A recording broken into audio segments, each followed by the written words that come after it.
Hello everyone. तो easy and conceptual mechanical में आप लोग का स्वागत है। और आज हम लोग 400 थर्मोडायनेमिक क्वेश्चंस जो कि डिफरेंट कम्पिटिटिव एग्जामिनेशंस में पूछे जा चुके हैं, तो उसके बारे में हम लोग डिस्कस करेंगे। और जो जो इस चैनल को सब्सक्राइब नहीं किए हैं वो सब्सक्राइब कर ले ताकि सभी वीडियो आपके पास पहुंच सकें। तो चलिए हम लोग आज शुरू करते हैं। तो पहला क्वेश्चन है, द फिक्स्ड मास और region in space where focused our attention for thermodynamic analysis is called. तो वैसा रीजन और मास जिसमें हम लोग थर्मोडायनेमिक एनालिसिस के लिए हम लोग फोकस करते हैं उसको क्या बोलते हैं? Thermodynamic system. तो option C is correct. Thermodynamic cycle किसको बोलते हैं? तो साइकिल जब एक सिंगल स्टेट, जब थर्मोडायनेमिक स्टेट एक स्टेट से दूसरे स्टेट में जाता है, एक स्टेट से दूसरे स्टेट में जाता है और दूसरे स्टेट से अगेन वो सेम स्टेट में वापस आता है कोई दूसरे पाथ को फॉलो करते हुए, तो वो एक साइकिल बनाता है। तो उसको बोलते हैं हम लोग थर्मोडायनेमिक साइकिल। थर्मोडायनेमिक प्रोसेस किसको बोलते हैं? तो change in state, change in state, state में चेंज, उसको क्या बोलते हैं? Thermodynamic process. तो हम लोग को यहाँ पे क्या है कि thermodynamic system is the correct answer. Question number 2, a system in which both heat and mass transfer takes place is called। तो वैसा सिस्टम जिसमें हीट और मास ट्रांसफर दोनों होता है उसको हम लोग क्या बोलते हैं? Open system. ठीक है, हम इसके बारे में थोड़ा सा डिस्कस कर लेते हैं कि क्लोज सिस्टम किसको बोला जाता है, ओपन सिस्टम किसको बोला जाता है और आइसोलेटेड सिस्टम किसको बोला जाता है। तो वैसा सिस्टम जिसमें ओनली हीट ट्रांसफर हो, जिसमें सिर्फ हीट ट्रांसफर होगा, उसको हम लोग बोलते हैं क्लोज सिस्टम, क्लोज्ड सिस्टम। ठीक है, जिसमें हीट और मास दोनों ट्रांसफर होगा उसको बोलते हैं हम लोग ओपन सिस्टम, ओपन सिस्टम। और जिसमें ना तो हीट ट्रांसफर होगा और ना ही मास ट्रांसफर होगा, तो उसको बोलते हैं हम लोग आइसोलेटेड सिस्टम। ठीक है, तो यहां पे क्या बोल रहा है कि both heat and mass transfer takes place, तो उसको क्या हो जाएगा? Open system. Okay, question number 3, a close system is defined as a system in which. तो क्लोज सिस्टम हम लोग क्या बोले? जिसमें ओनली हीट ट्रांसफर होगा। तो heat can across the boundaries but mass can not across the boundaries. तो option A is correct. Okay, second option में क्या है? Heat and mass both transfer होगा, तो उसको क्या बोलते हैं? Open system. और जिसमें नाइदर हीट और नॉर मास, तो वो आइसोलेटेड सिस्टम, आइसोलेटेड सिस्टम।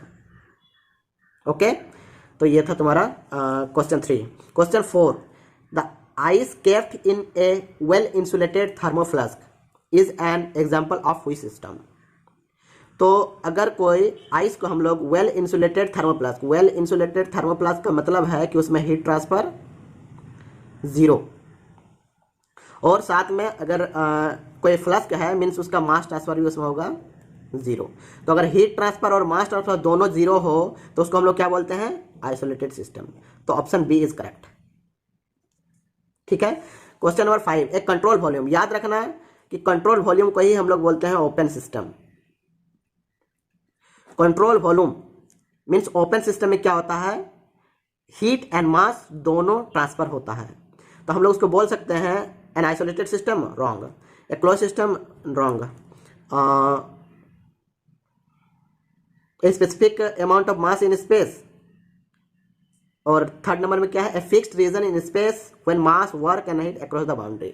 तो उससे क्या होता है कि हीट वर्क मास सब across the boundary हो सकता है, तो उसको हम लोग बोलते हैं ओपन सिस्टम। तो ऑप्शन डी इज करेक्ट। ठीक है, question number 6, the flow through a supersonic nozzle is an example of. तो सुपरसोनिक नोजल, तो ये क्या है? एक नोजल है मीन्स उसमें वाटर फ्लो कर सकता है या फिर कोई भी लिक्विड फ्लो कर सकता है। तो फ्लो कर रहा है मीन्स मास फ्लो हो रहा है, तो मास फ्लो हो रहा है, हीट फ्लो भी होगा, तो वो क्या हो गया? Open system. Okay, question number 7, the hot coffee stored in a well insulated thermoflask. फिर यहाँ पे सेम चीज आ रहा है, well insulated thermoflask means heat transfer 0, mass transfer 0, वो क्या हो जाएगा? Isolated system. ठीक है, question number 8, when neither mass nor energy is allowed to across the boundary of the system, then it is then called, अगर मास और energy दोनों transfer नहीं हो रहा है तो हम लोग क्या बोलते हैं उसको, आइसोलेटेड सिस्टम। ठीक है, यहाँ पे एक ऑप्शन है यूनिवर्स। यूनिवर्स क्या क्यों नहीं होगा, तो याद रखना कि आइसोलेटेड सिस्टम का एग्जाम्पल ही है यूनिवर्स। तो यूनिवर्स जो है वो एक स्पेसिफिक हो जा रहा है, और आइसोलेटेड सिस्टम में यूनिवर्स हो सकता है या फिर वेल इंसुलेटेड थर्मोफ्लास्क हो सकता है। तो इसमें ऑप्शन होगा आइसोलेटेड सिस्टम इज करेक्ट। ठीक है, option A is correct. Question number 9, which one of the flowing represent open thermodynamic system. तो ओपन सिस्टम में क्या होना चाहिए, मास ट्रांसफर होना चाहिए, मास ट्रांसफर होना चाहिए और हीट ट्रांसफर भी होना चाहिए, मतलब जीरो नहीं होगा, और हीट ट्रांसफर भी जीरो नहीं होगा। तो ये किस में होगा, पंप। सेंट्रीफ्यूगल पंप क्या है, इसमें वाटर फ्लो कर सकता है, या फिर कोई वेल पंप है तो वेल फ्लो कर सकता है।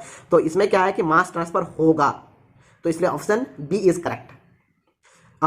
अगर हम लोग ऑप्शन ए की बात किया जाए, मैनुअल आइसक्रीम फ्रीजर, तो फ्रीजर में क्या है कि हीट ट्रांसफर को भी रोकने का कोशिश करते हैं हम लोग, यानी हीट ट्रांसफर को जीरो करते हैं, और अगर जब तक क्लोज रहेगा तब तक वो मास ट्रांसफर भी नहीं करेगा, तो ये ऑप्शन नहीं हो सकता है। प्रेशर कुकर, ये क्या है कि अगर वाल्व उसका जो बंद रहे तो वो क्लोज सिस्टम के लिए की तरह बिहेव करता है, और अगर ओपन रहा तो वो ओपन सिस्टम की तरह बिहेव करता है। तो ये दोनों तरफ का सिस्टम मान सकते हैं, तो ये फुल्ली हम ओपन सिस्टम नहीं बोल सकते हैं, इसलिए ये भी करेक्ट नहीं है।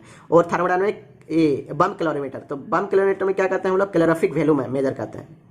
ठीक है, कैलोरीफिक वैल्यू मेजर करते हैं, तो ये भी एक क्या है कि क्लोज सिस्टम है, तो ऑप्शन बी इज करेक्ट। ठीक है, ये हो गया क्वेश्चन 9। अब हम लोग देखेंगे नेक्स्ट क्वेश्चन जो हम लोग देखने वाले हैं, question 10। In highly rarefied gases the concept of this loses validity. तो अगर हाईली रेयरफील्ड गैस रहा, मीन्स उसमें जो मॉलिक्यूल्स रहेगा अनयूनिफॉर्म होगा, और उसमें वॉइड्स भी होगा। तो अगर वॉइड्स वगैरह अगर हो कोई गैसेस में, तो हम लोग का जो कंटिन्यूम का कंसेप्ट है उसको फॉलो नहीं करता है। तो कंसेप्ट कंटिन्यूम क्या बोलता है कि हम लोग कोई भी थर्मोडायनामिक एनालिसिस के लिए कोई भी गैसेस या फिर कोई भी मैटर को हम लोग क्या मानते हैं, यूनिफॉर्म। यूनिफॉर्म बोलने का मतलब है कंटिन्यूअस, यूनिफॉर्म और कंटिन्यूअस, जिसमें कोई वॉइड नहीं होगा, वॉइड नहीं होना चाहिए, कोई गैप नहीं होना चाहिए, तो ये सब नहीं होना चाहिए। जबकि इसमें अगर रेयर फीड गैस रहा मीन्स उसमें वॉइड्स होगा। ठीक है, तो ये कंटिन्यूम कंसेप्ट को लॉस कर देता है, इसमें मतलब वैलिड नहीं होता है, तो ऑप्शन ए इज करेक्ट। ठीक है, question number 11। In engineering thermodynamics the approaches towards the matter is. तो इंजीनियरिंग थर्मोडायनेमिक्स में क्या होता है, जो अप्रोचेज, टू टाइप्स का अप्रोचेज हम लोग पढ़े हैं, एक माइक्रोस्कोपिक्स एंड एक मैक्रोस्कोपिक। लेकिन हम लोग जनरली जो पढ़ते हैं वो हम लोग हर जगह पे मैक्रोस्कोपिक ही लेके जाते हैं। तो कंसेप्ट ऑफ कौन सा अप्रोच लेके चलते हैं, macroscopic, option A is correct. Macroscopic में क्या होता है कि कोई भी सिस्टम का एवरेज बिहेवियर ऑफ मॉलिक्यूल्स का एवरेज बिहेवियर के बारे में बात करते हैं, और इसमें पार्टिकुलर मॉलिक्यूल्स के बारे में बात करते हैं, पार्टिकुलर मॉलिक्यूल्स के बारे में बात करते हैं, एक एक मॉलिक्यूल्स का हम लोग स्टडी करते हैं, तो वो हो गया माइक्रोस्कोपिक। तो हम लोग जनरली जो स्टडी के केस में हम लोग हमेशा माइक्रोस्कोपिक को ही लेके चलते हैं। Next question 12। Energy of an isolated system. तो isolated system means heat transfer zero, mass transfer zero. तो अगर हीट ट्रांसफर जीरो है, मास ट्रांसफर जीरो है, मीन्स उसमें एनर्जी क्या हो जाएगा, कॉन्स्टेंट्स, रिमेन कॉन्स्टेंट्स। ठीक है, next question. The value of extensive property essentially depends on. तो याद रखना दो टाइप का प्रॉपर्टी होता है, प्रॉपर्टी दो टाइप, एक होता है इंटेंसिव, एक होता है इंटेंसिव और दूसरा एक्सटेंसिव। तो इंटेंसिव जो है, जो मास पे डिपेंड नहीं करता है, मास पे डिपेंड नहीं करता, जो मास पे डिपेंड करेगा उसको बोलते हैं एक्सटेंसिव। ठीक है, तो यहाँ पर क्या बोला है कि the value of extensive property essentially depend on, तो ये क्या क्या करेगा, मास पे डिपेंड करेगा। एक्सटेंसिव प्रॉपर्टी मास पे डिपेंड करता है, इंटेंसिव प्रॉपर्टी मास पे डिपेंड नहीं करता है, तो वो मास पे, system, mass of the system. ठीक है, तो ये हो गया तुम्हारा ऑप्शन 1 इज करेक्ट।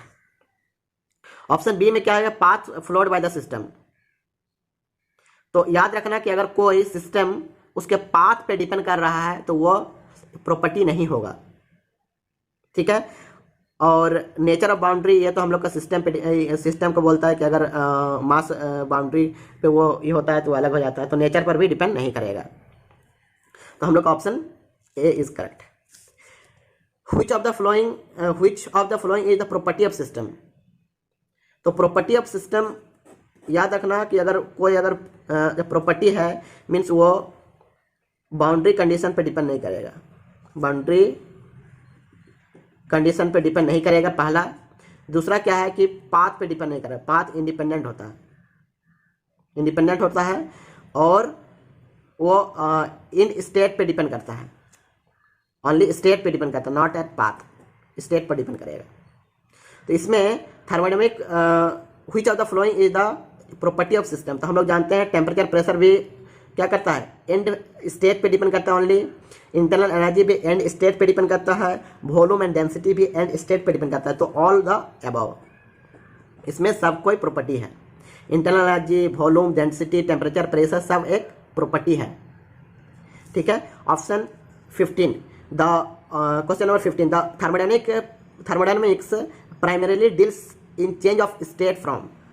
तो हम लोग थर्मोडायनेमिक्स जनरली पढ़ते हैं क्या कि हीट एंड वर्क के बारे में जनरली पढ़ते हैं, हीट एंड वर्क, हीट से वर्क कैसे हम लोग को ट्रांसफर करना है, मतलब कोई अगर हीट है तो उससे हम कितना ज़्यादा से ज़्यादा वर्क हम प्रोड्यूस कर सकते हैं, मतलब हम लोग को वर्क चाहिए।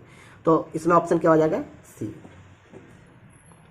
Okay, question number 16 dash is not the property of system. तो याद रखना हीट एंड वर्क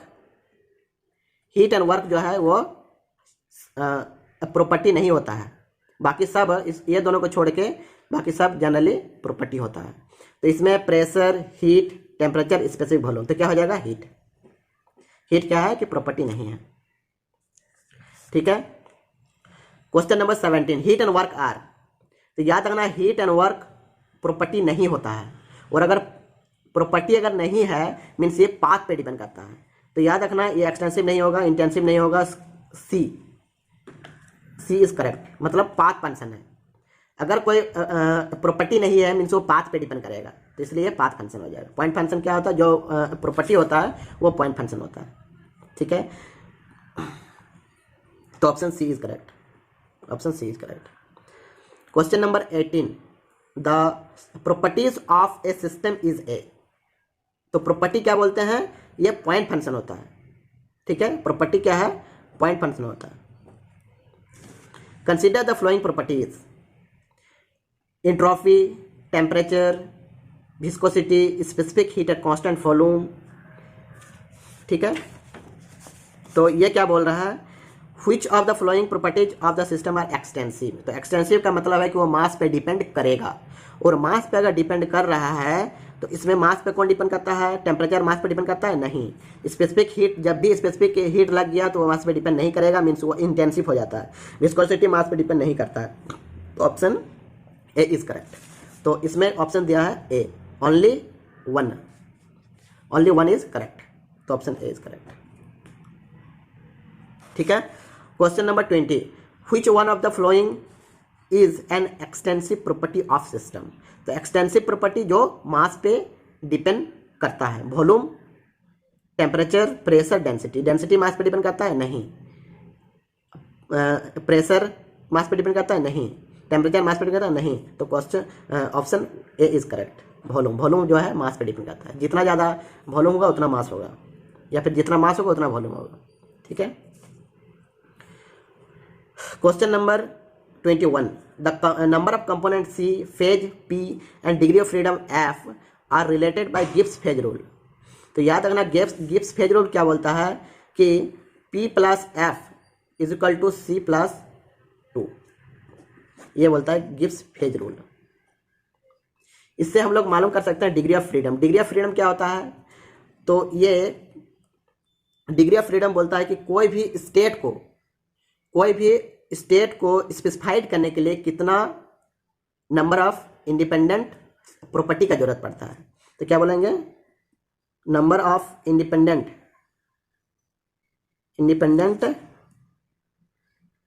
प्रॉपर्टी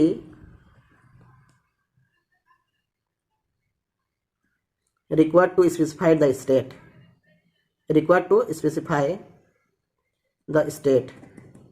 कोई स्टेट को स्पेसिफाई करने के लिए कितना नंबर ऑफ इंडिपेंडेंट प्रॉपर्टी का जरूरत पड़ेगा, वही होता है डिग्री ऑफ फ्रीडम।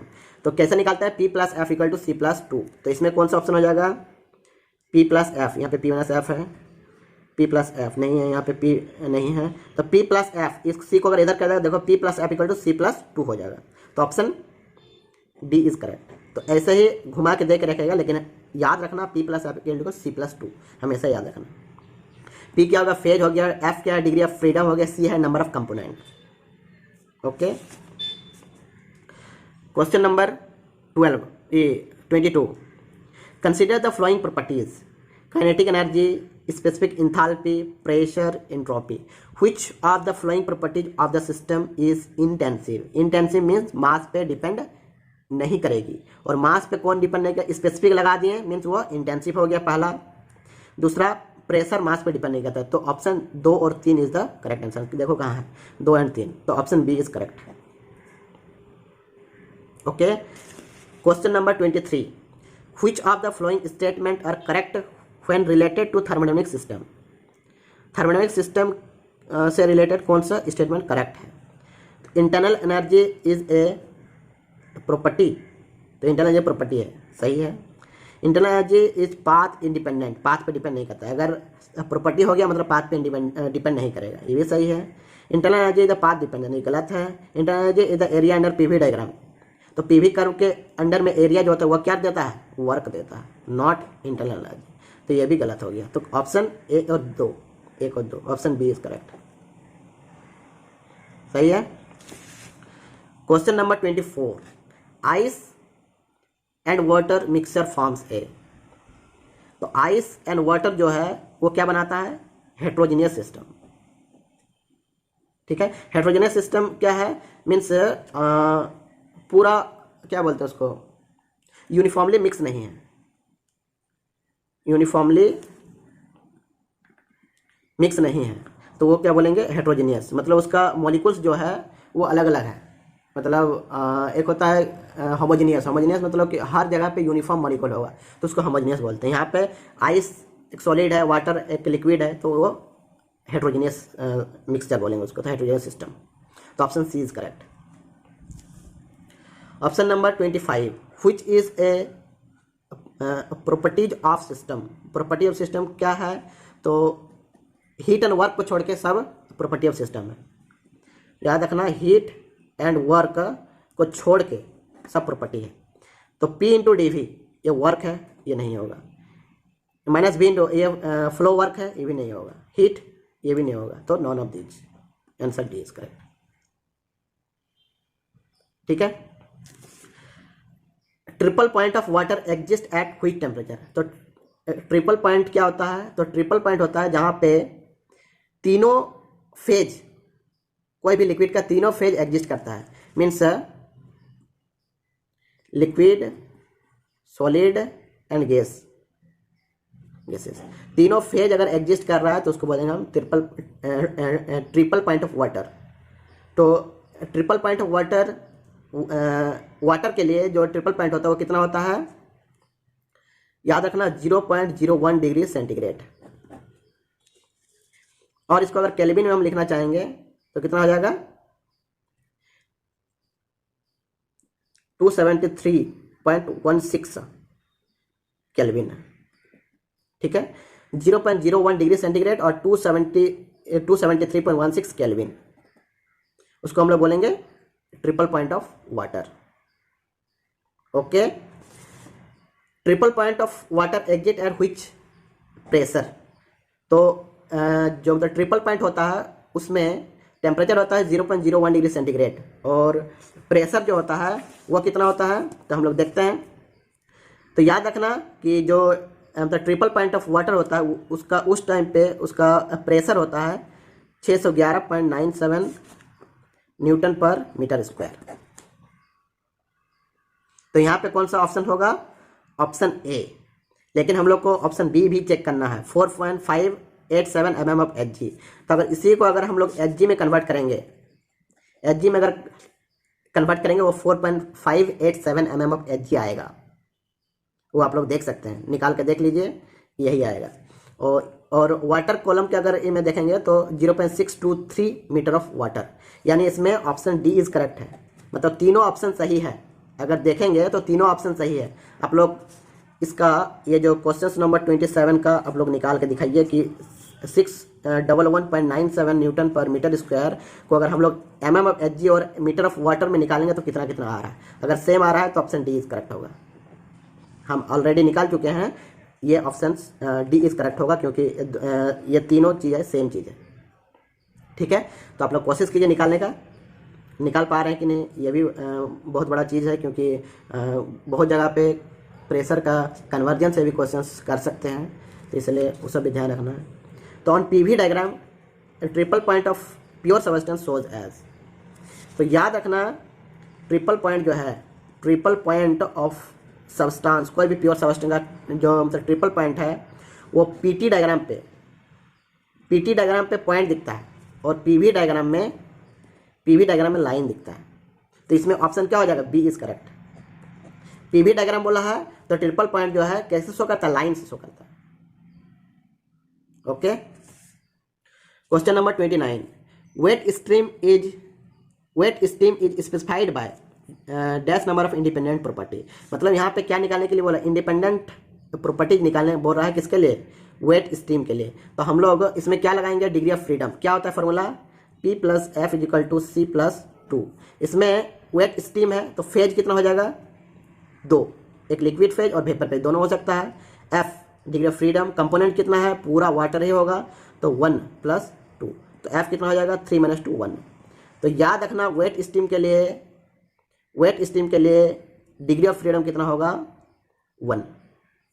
तो ऑप्शन बी इज करेक्ट। ठीक है,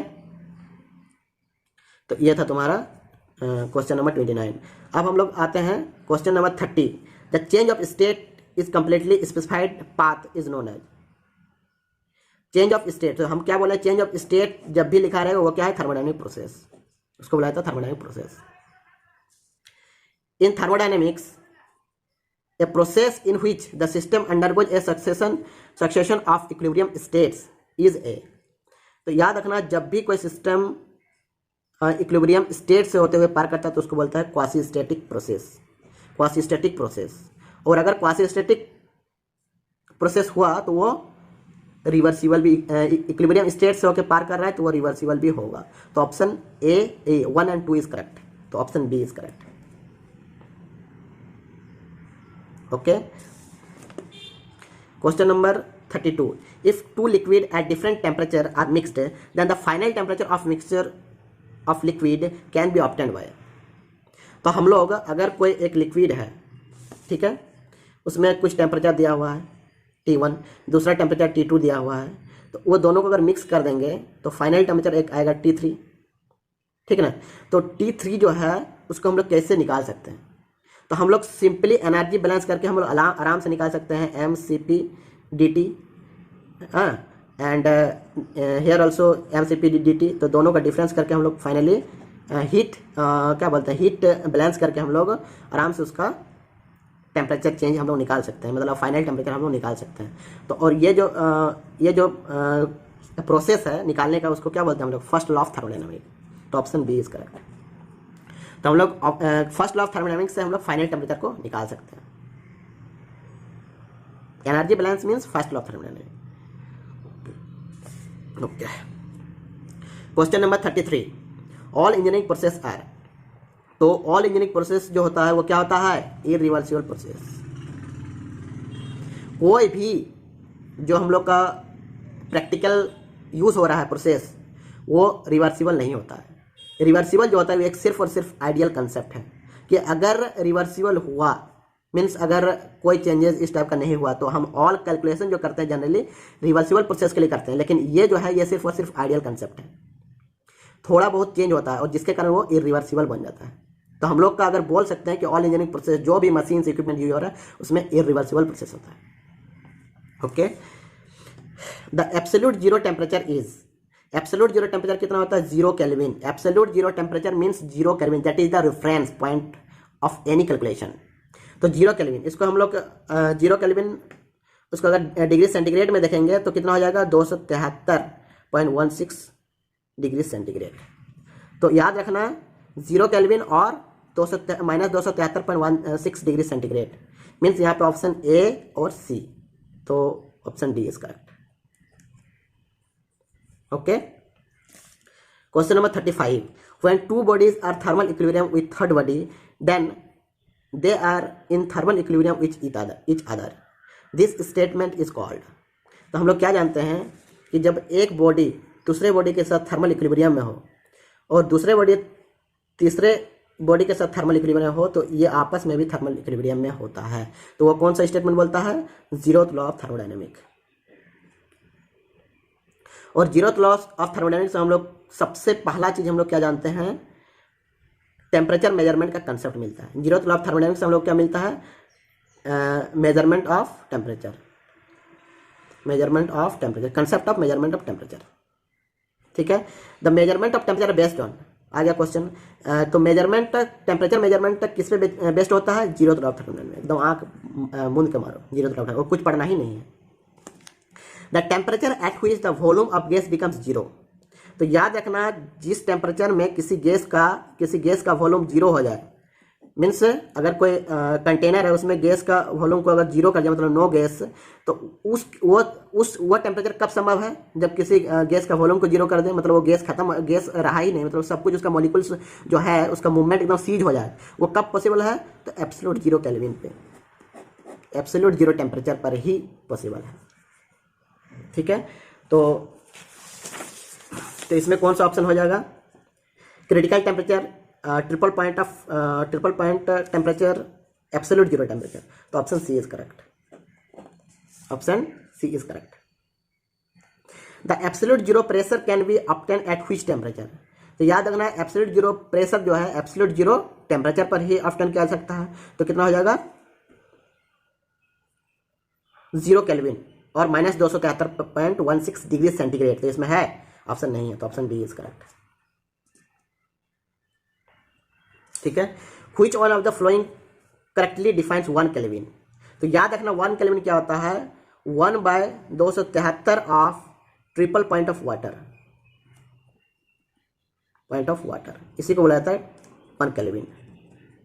273.15 into triple point of water. तो हम लोग देखते हैं 1/100 wrong, 1/273.15 of the normal freezing wrong, 1/273.16 of triple point of water. तो याद रखना कहीं भी लिखा है 1/273 of triple point of water, तो वो करेक्ट आंसर है, ऑप्शन सी इज करेक्ट। ठीक है, question number 40, the absolute zero pressure will be. तो एब्सोल्यूट जीरो प्रेशर कब होगा? जब एब्सोल्यूट जीरो टेम्परेचर पे अटेंड करता है एब्सोल्यूट जीरो प्रेशर, और वो कब पॉसिबल होगा? जब 0 केल्विन और -273.16 डिग्री सेंटीग्रेड पर। और ये क्या है? इस पॉइंट को बोला जाता है एब्सोल्यूट जीरो टेम्परेचर। और इस पॉइंट पे क्या होता है? ये तभी संभव है जब कोई भी मॉलिक्यूल्स का मूवमेंट नहीं होगा, ये तभी संभव है। तो when the molecular momentum of the system becomes zero, तो option D is correct. Okay, on the PT diagram the slope of fusion curve of water. तो याद रखना हम लोग पीटी डायग्राम हम लोग पढ़े हैं, जो नहीं पढ़ा है उसको हम रिक्वेस्ट करते हैं कि जो हम कंसेप्ट पढ़ाए हैं थर्मोडायनामिक का पूरा डिटेल्स कंसेप्ट पढ़ा चुके हैं, उसमें पूरा अच्छा से हम लोग डिस्क्राइब किए हैं, फ्यूजन कर्व, सब्लिमेशन कर्व। तो याद रखना कि पीटी डायग्राम में फ्यूजन कर्व ऑफ वाटर जो होता है, वाटर का जो कर्व का जो स्लोप होता है वो नेगेटिव होता है। और अगर अदर सब्सटेंस के लिए देखा जाए, वाटर छोड़ के दूसरा लिक्विड के लिए हम लोग अगर पूछेगा कि फ्यूजन कर्व का स्लोप क्या होगा, तो वेरिएबल स्लोप मानेंगे, क्योंकि डिफरेंट लिक्विड के लिए डिफरेंट उसका स्लोप होता है। वाटर के लिए नेगेटिव स्लोप होता है। ठीक है, तो याद रखना। और इसका डिटेल्स हम बता दे रहे हैं, वो कंसेप्ट क्लास में पढ़ लीजिए, यहाँ पे उतना ज़्यादा टाइम नहीं है डिस्क्राइब करने का। तो बहुत ही इंपॉर्टेंट हम क्लास दिए हैं, जो कि थर्मोडायनेमिक्स अगर कोई उससे पढ़ लेता है तो हमको नहीं लगता है कहीं भी दिक्कत होगा, उसको कहीं भी नहीं दिक्कत होगा, एटलीस्ट डिप्लोमा लेवल का जॉब में कभी भी दिक्कत नहीं होगा। ठीक है। मैक्सवेल्स थर्मोडायनेमिक रिलेशन, याद रखना मैक्सवेल थर्मोडायनेमिक रिलेशन जो है ये सिर्फ और सिर्फ वैलिड है केमिकल इक्विलिब्रियम के केस में। याद रखना है सर, थोड़ा बहुत कोई टाइम पे पूछ देता है। मैक्सवेल थर्मोडायनेमिक रिलेशन वह सिर्फ और सिर्फ एप्लीकेबल है थर्मल केमिकल इक्विलिब्रियम जब होगा तभी वैलिड है। Which are the following formula conversion temperature units. तो हम लोग टेम्परेचर कन्वर्जन हम लोग सीख चुके हैं, क्या होता है C-0/100 is equal to F, अगर फ़ारेनहाइट में लेंगे एफ माइनस उसका लोअर लिमिट 32 बाय इसका number of division 180 is equal to K minus 273/100 is equal to R minus 492/180। ये कहीं भी ये ऑप्शन रहे ये मानना, चाहे केल्विन में रहे किसी में रहे, दिस इज द यूनिवर्सल, इसको याद रखना। C माइनस उसका लोअर लिमिट बाय कितना डिवीजन है, वही फ़ारेनहाइट में एफ माइनस उसका लोअर लिमिट बाय कितना डिवीजन है, बस वैसे ही लिख देना है, कुछ नहीं, एकदम फार्मूला कुछ नहीं, और इसी से पूरा निकल जाएगा जो निकलना रहेगा। सेंटीग्रेड से फ़ारेनहाइट यूज करना रहेगा तो ये यूज कर लेना, अगर सेंटीग्रेड से केल्विन का तो ये और ये यूज कर लेना, फ़ारेनहाइट से केल्विन का अगर ये यूज कर लेना, तो कोई भी यूज करके हम लोग निकाल सकते हैं। तो ये बहुत इंपॉर्टेंट है, याद रखना। Question number 44, eight which temperature shows the same reading centigrade and Fahrenheit. तो हम लोग सेम रीडिंग कैलकुलेट करना है, तो किसमें डिग्री सेंटीग्रेड और डिग्री फ़ारेनहाइट, तो ये दोनों को हम लोग यूज करेंगे, है ना। तो C-0 जीरो छोड़ दो by 100 is equal to F minus 32/180। तो दोनों को सेम करना है, सेम रीडिंग मतलब दोनों को एक सेम कर दो, सेम मतलब ये जैसे C है ना, तो इसको भी C कर दो और यहाँ पे निकाल दो, देखो कितना आ रहा है। ठीक है, तो इसमें अगर निकालेंगे C का वैल्यू आएगा -40 डिग्री सेंटीग्रेड। ठीक है, आप लोग निकाल के देखिए, ठीक है, उससे बहुत सारा चीज़ मालूम चलेगा, क्या हम लोग गड़बड़ी कर रहे हैं, क्या कर रहे हैं। तो -40 डिग्री सेंटीग्रेड आएगा इसका आंसर। नेक्स्ट क्या है, the thermodynamic property of constant volume gas thermometer is. तो थर्मोमेट्रिक क्या है, थर्मोमेट्रिक जो का तो प्रॉपर्टी है किसके लिए, कांस्टेंट वॉल्यूम अगर वॉल्यूम को कांस्टेंट कर दिया तो उसका जो प्रॉपर्टी है किसमें चेंज करेगा, कांस्टेंट प्रेशर से, प्रेशर के हिसाब से वेरी करेगा। तो याद रखना कांस्टेंट वॉल्यूम है तो कांस्टेंट प्रेशर हो जाएगा, मतलब प्रेशर पे डिपेंड करेगा। अगर कांस्टेंट प्रेशर रहता तो वो किस में डिपेंड करता, वॉल्यूम पे, क्योंकि उसको वॉल्यूम को कांस्टेंट कर देगा तो प्रेशर पे डिपेंड, अगर प्रेशर को कांस्टेंट कर देगा तो वो वॉल्यूम पे डिपेंड करेगा। ठीक है। Question number 46, temperature of water -140 degree centigrade can be accurately measured by.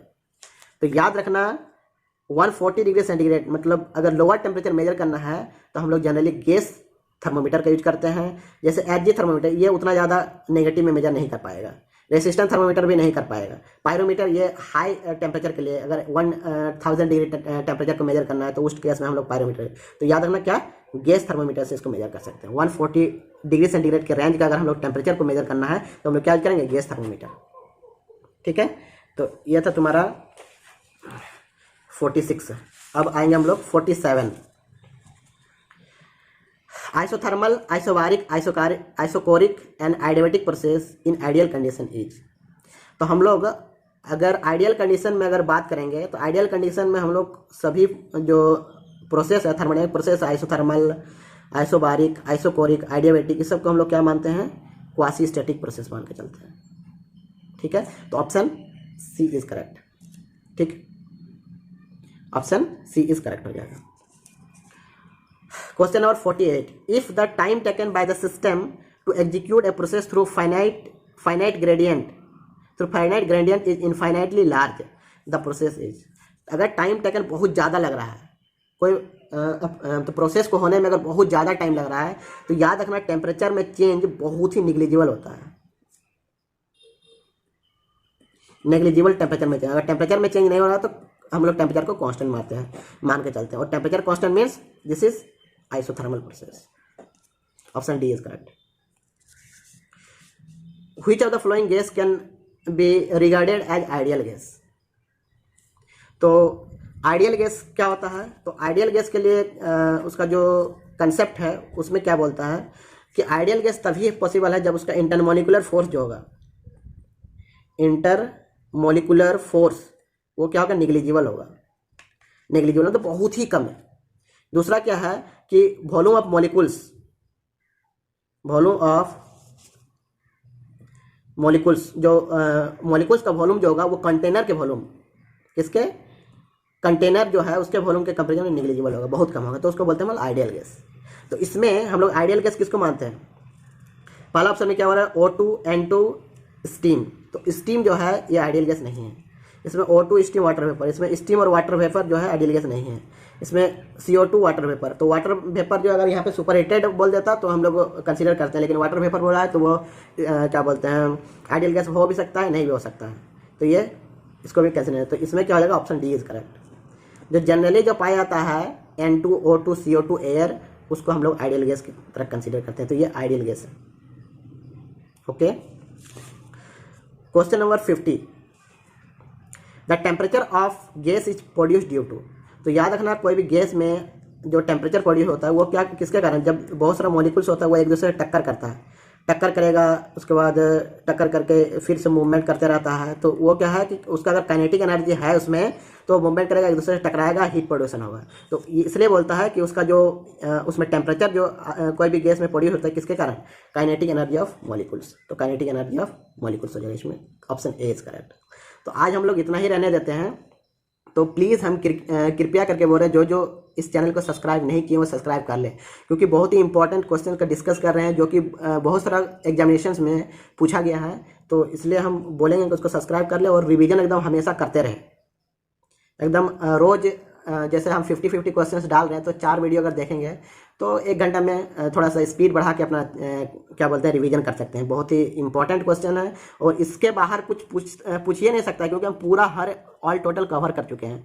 तो कल हम लोग नेक्स्ट क्वेश्चन से देखेंगे। हम लोग टोटल थर्मोडायनामिक्स का 400 क्वेश्चन कवर करने की कोशिश करेंगे, जो कि पूरा मतलब किसी भी कॉम्पिटिटिव एग्जाम में छूटने का चांस बहुत ही कम रहेगा। तो